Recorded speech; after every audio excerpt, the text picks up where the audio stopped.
करवीर तालुक्यातील प्रयाग चिखली इथं दलित वस्ती सुधारणा 2024-25 योजनेअंतर्गत सध्या नगर भूमापन क्रमांक 47 या जागेवर डॉक्टर बाबासाहेब आंबेडकर सार्वजनिक हॉलचं बांधकाम सुरू आहे।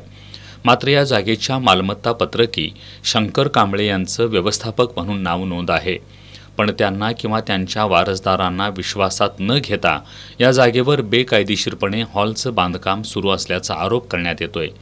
हे बेकायदेशीर बांधकाम तात्काळ थांबवून या प्रकरणातील संबंधित अधिकाऱ्यांची चौकशी करण्याच्या मागणीसाठी समाजातील काही नागरिकांनी 15 जुलै रोजी आंदोलन केलं होतं।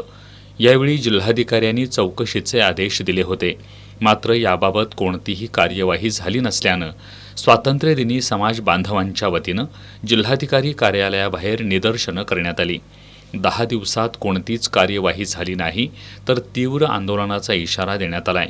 यावेळी विठ्ठल कुरणे, रंगराव कामत, अनिल कुरणे, एकनाथ कांबळे, विकास कांबळे आदी उपस्थित होते।